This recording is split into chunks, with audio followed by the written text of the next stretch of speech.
Hey guys, it's Georgiana and Steph here, and today we're going to talk about radical honesty and kindness. So I'm Stephanie. This is Georgiana. Do Hello, you want to say a hello. bit about yourself? I'm Georgiana. I am sitting here right now. There's snow outside. Surprised me this morning. Um, who I am. I work with people to grow some self-loving relationships with themselves so that they can move through life with courage and not let fear get in the way of all the things that are important to them. So one of the ways I do that is working with Steph and facilitating shadow work women's groups.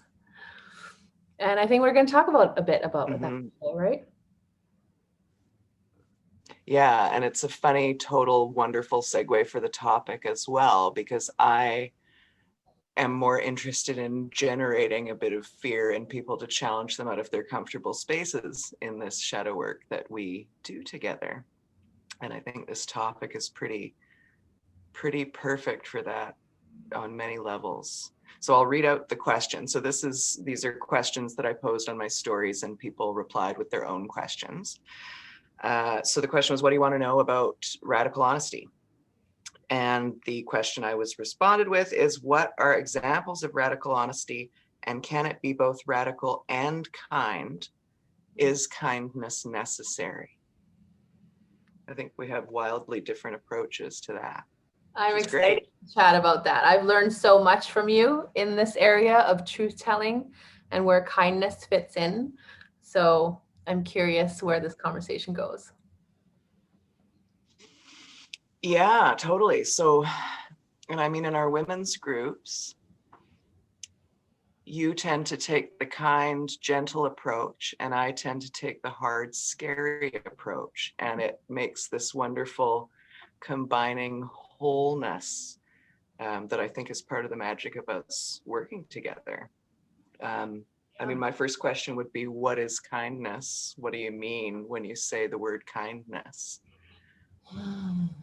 I mean, for me, I think what I used to think kindness meant was don't upset anybody, don't offend anybody. Mm, Um, good luck with that.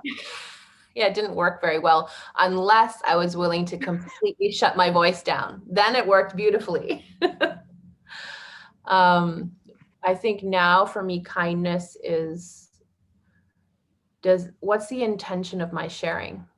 Is the intention of my sharing to connect us deeper, to show more of myself to you, to allow you to get to know me more?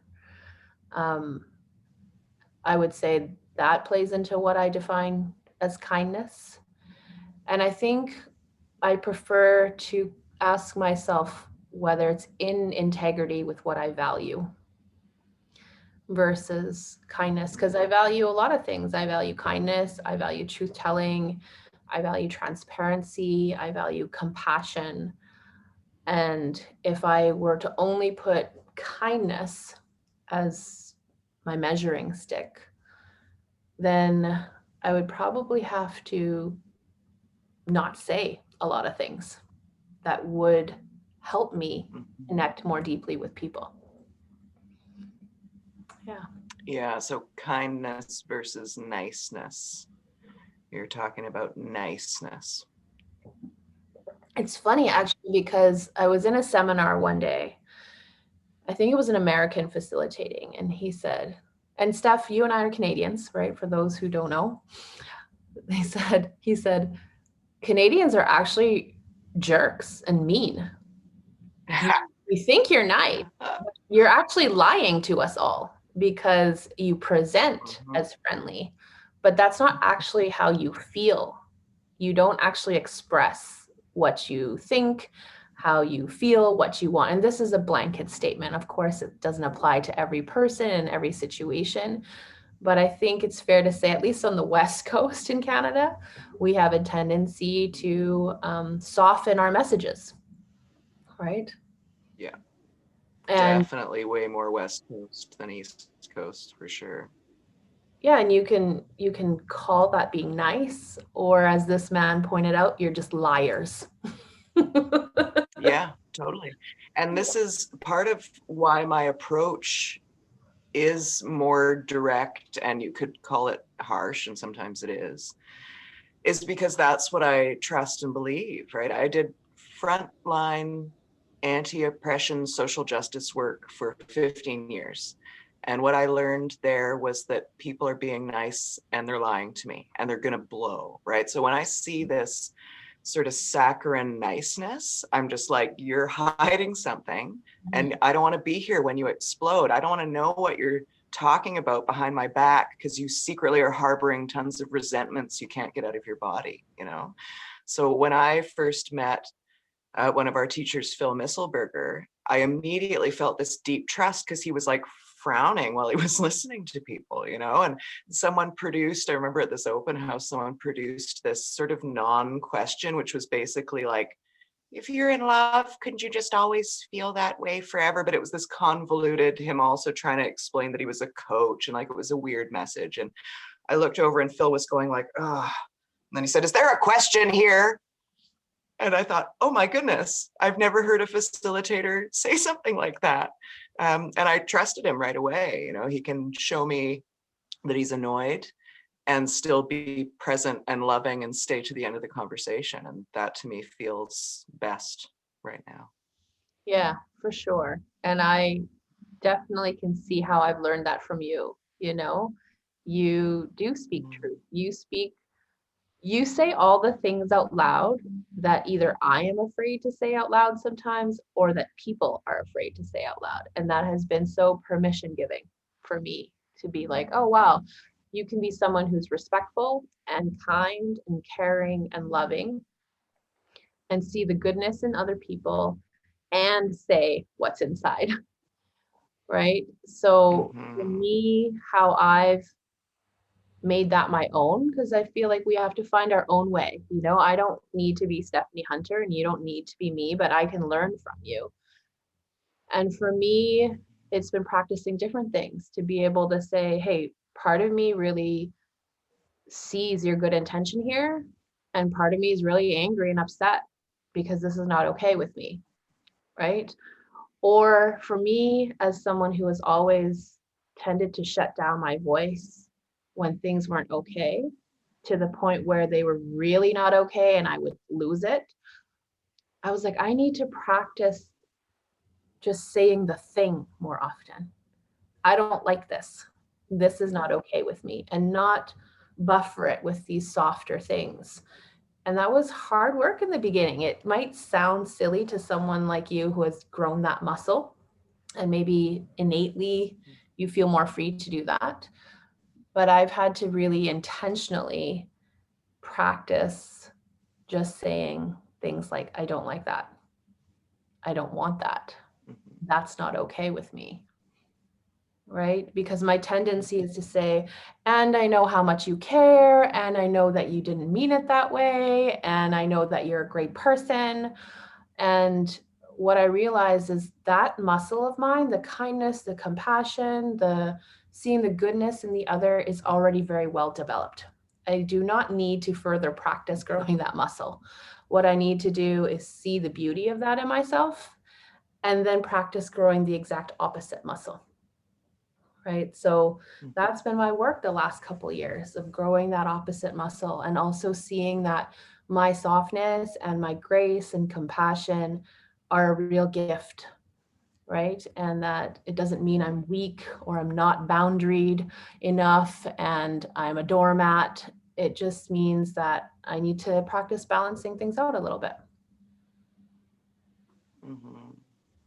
Yeah, and that kindness balance is very important and has been critical for me as well. So I think softening the message also forks it over to them, right? It takes it out of ourselves and hands it back over to the other person and makes it about them. So part of that softening with ourselves is what your kindness approach has taught me, is to bring that kindness back into myself.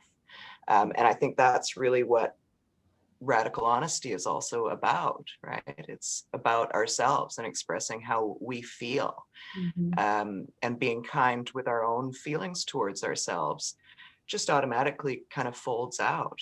So it's worth mentioning that the person who wrote this question, I know quite well, and I'm aware of the situation to which she's referring, but it's unclear to me. She might mean, should her own messages be kind, or should her partner's messages be kinder towards her? I can't quite tell from the wording, but either way, it doesn't matter, because radical honesty and kindness is about ourselves. We're getting radically honest with ourselves and our desires, and feeling kind feelings towards the fact that we have needs and thoughts and whatever. And expressing those in an honest way is just about being vulnerable and open. And the kindness piece is about accepting that everybody has emotions and that we have to take care of those ourselves, more or less. Mm-hmm. I think it's important that you point out, like, radical honesty for me means expressing how something is impacting me. And I have had to grow that muscle, because watching my family, my parents express, it was either an outward blaming or an inward shaming. There was no in between, right? And to take ownership of something that I have done or the impact that my words have had on someone felt deeply shameful, because growing up, it was not okay to be wrong. It was not okay to make mistakes. But unless we grow that relationship with getting to know how something impacts me and what my role in it, then I don't think you really have radical honesty. And I don't think you really have clear and transparent communication. Right. So when I work with people on growing this muscle, one of the first things I say is, we need to practice, or you need to practice noticing moment to moment. How do you feel about something, or how do you feel emotionally in this moment? And what do you need? And when something is happening in your life, how has it impacted you? How is it impacting you emotionally? What is your impulse right now to do or say? And as we become more familiar with that, when you can share that with the other person, that's what I think radical honesty is, right? Share how something or how they have impacted you. And the rest is out of your hands. Yeah, yeah, totally. I think we often we want to know how to make requests of people, right? When often maybe we just need to be expressing how we feel. So when I work one-on-one with people and in groups, I'll often start by just saying what feels good and what feels bad. Like, your homework for the week is just to notice what feels good and what feels bad. You don't need to know what to do about it or how very specifically you feel, just good or bad. And the more we orient ourselves towards what feels good, the more our lives will unfold in ways that feel good. And I think it's really just that simple. And we get very confused in our stories, right? We want to be radically honest about everything we think, which is not the same as being vulnerable and open-hearted.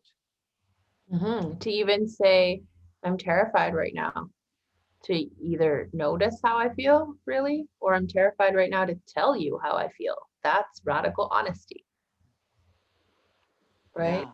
Yeah. So she does ask for some examples. So you got some examples of radical honesty? Radical honesty.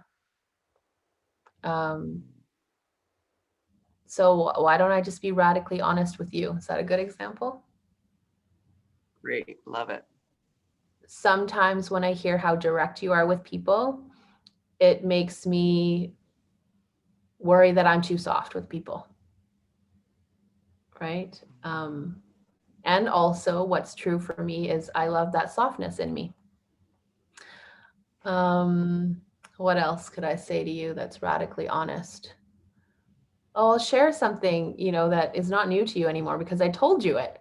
When we were first becoming friends or getting to know each other, I remember one day very specifically saying to you, I really like you. And that freaks me out that maybe you like me now and one day you're going to decide I suck. And so that might mean I keep some distance from you. And really, what I want is the opposite of that. I want a deeper connection with you. That was a moment of radical honesty that I could have either kept to myself and just known it and felt it and didn't share it. And I chose to share it with you. And I don't know if you remember what it was like to hear that back then. Like a big old mirror. Of course, it's exactly the same. And this is the beauty of radical honesty, is it opens up so many channels of communication and realization. I don't know if I knew at the time how closed off and afraid of connection and depth of connection I was, but I certainly realized that at some point. And yeah, it's scary. Connecting is scary. Being undefended requires energy and love that, I feel like, oh, if I have it now, do I need to have it all the time? Like, what if I don't? There's going to be moments where I want to run away and hide. And the joy is just to bring that all forward. My hardness and your softness makes me worry sometimes that I'm too hard, and just that we can talk about these things creates the balance that we're afraid we're lacking. Well, I think what's And that really, abandonment piece, we're always afraid of that, right? I have the same conversations with Kara about I'm afraid you're going to really like me now, and then something will happen and you'll decide you don't. And in the past, I've been that person. I've totally abandoned things when things get hard. It's easier to have deep connection briefly with strangers, always that depth. I'm never happy at the surface, but deep connection with a stranger for whom I have no responsibility, for whom I can abandon that connection anytime, feels great and easy, and not enough at all. I want a lifelong commitment with you that feels terrifying at times, and we're going to have to sort through some deep shit to stay connected, and we're going to have to give energy to that connection, and we're choosing to. That feels great. What that reminds me of is when you choose to be radically honest in your connections with people, it will show you who's able to sit with you at that place. Because not everybody will appreciate our radical honesty. Not everyone will be able to regulate themselves through hearing that. And that might mean some people choose to leave. And I think that that's something we need to grow our capacity to be with, some of that discomfort or fear. That if you're choosing to be more honest and true to yourself and allow yourself to have a voice, then it means that not everyone's going to love you and love what you have to say and want to stick around. And for me, what it's brought is now I really know who's at my side. So it's sort of like a nice clearing out of the people who were not able or ready or willing to be with who I really am. Yeah, I think a really important distinction there, that it's not that they didn't love you necessarily, but having the capacity. There's people who I've loved very deeply and wasn't connected to the aspects of myself that were able to deepen connection and stick around, which is no indication that I didn't love or care for them. It was an indication of my capacity at that point, which is never personal. We want to take it personally. And yeah, it's scary when people are going to go. But again, that directs you to a need that you have, to what you really want in your life. And it makes space to create that too. Mm-hmm. Yeah, and I think that's why it's important to look at the impact, right? If you notice, hey, right now I'm not being that truthful to myself or to the people who I care about, what is the impact on yourself emotionally, physically, mentally? What is the impact on the other party? What is the impact on your relationship? And is that something you're okay with? Because maybe it is something you're okay with, and there's nothing wrong with that. Maybe it's something you're okay with at this particular point in your life, and that's okay, right? But I knew personally for me that I had shut down my voice for too long, and that staying in these dynamics with people where I didn't feel that my truth was, where they had capacity to hear my truth, I realized that's not actually the fulfilling relationship that I want to have, right? That's not the kind of friendship that I want to have. And that's okay, right? Totally. Yeah. Well, and I think finding that balance internally as well. I always get a bit of a pin in a comment when somebody is asking about kindness or niceness or whatever, and are they nice enough, or should this or should that? Something, I don't know, a spidey sense about people wanting to say nasty things, like having nasty thought feelings that need to just get out of their body, and they're making them really personal and about them, and thinking, oh, these thoughts are mine, and how can I be such a horrible cunt, kind of thing. And really, these are thoughts that just need to be ejected. You need to find some outlet for them. So especially women who are experiencing doormattiness or not speaking their truth, they'll have this huge backlog of thoughts that they are making mean that they are bad or wrong. And thoughts just arise, right? You have all sorts of lunatic thoughts that crop up. We don't hang on to them or believe them or think about them actively. They just pass through, and we think we're evil people for having had them. My advice to specifically this woman, you know who you are, is that you've got some real cunty shit you want to say. And you don't need to say it to this person. It's not radically honest to express horrible thoughts about a person to a person, but it is radically honest to admit that you have those thoughts, to accept that they're there and they're not necessarily yours. And it's crucial to expel them from your body in some way. So writing them down, having a literal tantrum, expressing with a person, like doing a clearing with a loved one who can hold this space for you, and having the loved one sit in place of the person you want to say this stuff to, and getting it out. Yeah, recognizing that we have loving thoughts and we have some dark, ugly thoughts. It's allowing ourselves to be more human, right?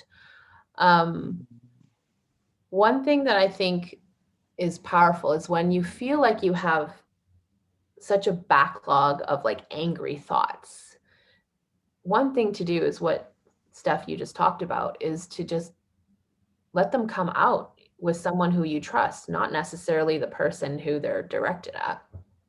The other piece is to bring some, well, always bring some kindness to yourself that you're having them, but bringing some curiosity, because underneath every complaint, underneath every impulse to blame someone else, is a need that we have that's not being met.